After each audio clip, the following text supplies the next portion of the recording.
notre Seigneur Jésus-Christ comme roi, nous aurons le démon comme roi. Il viendra. Et alors nous pourrons parler de liberté. Ceux qui auront voulu la liberté, cette liberté qui veut libérer tout simplement des commandements de Dieu et de l'Église.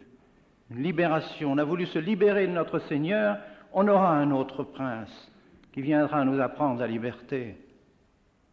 Alors nous devons manifester, nous qui avons le bonheur de comprendre ces choses, nous qui avons le bonheur de croire en la divinité de notre Seigneur Jésus-Christ, en sa royauté, nous devons le clamer dans nos familles, partout où nous sommes, nous réunir partout, là où il y a des groupes de chrétiens qui croient encore à la divinité de notre Seigneur Jésus-Christ, à sa royauté, et qui ont l'amour dans leur cœur, l'amour que la très sainte Vierge Marie avait pour son Fils Jésus.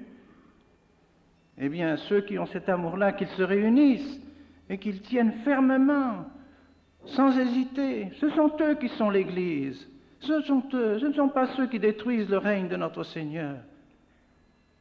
Car il faut le dire ouvertement, comme l'a dit d'ailleurs le cardinal Suenens, c'est pas moi qui ai inventé ce terme. Le concile a été 89 dans l'Église. Oui, je crois en effet que ça a été 89 dans l'Église. Lui, il s'en réjouissait. Nous le déplorons. Nous le déplorons. Car 89 dans l'Église, c'est-à-dire le règne de la déesse raison, adoré par nos prédécesseurs de 89, nos ancêtres de 89, qui ont adoré la déesse raison, qui ont mené à l'échafaud toutes les religieux et les religieuses, qui ont détruit nos cathédrales, qui ont violé tous nos temples.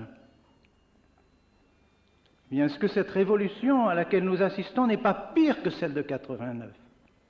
Si nous faisons le bilan de ce qui s'est passé depuis le Concile, dans nos églises, dans nos foyers, dans nos écoles, dans nos universités, dans nos séminaires, dans nos congrégations religieuses, le résultat est pire que ce qui s'est passé en 89. Car en 89, au moins, les religieux et les religieuses montaient à l'échafaud, donnaient leur sang pour notre Seigneur Jésus-Christ. Et je pense que vous êtes prêts à le donner, votre sang, pour notre Seigneur Jésus-Christ. Mais aujourd'hui, non. Quelle honte de voir ces prêtres qui ont abandonné leur sacerdoce et qui, tous les mois encore, combien de prêtres vont porter leur demande d'abandonner le serment qu'ils ont fait de servir notre Seigneur Jésus-Christ à Rome pour se marier.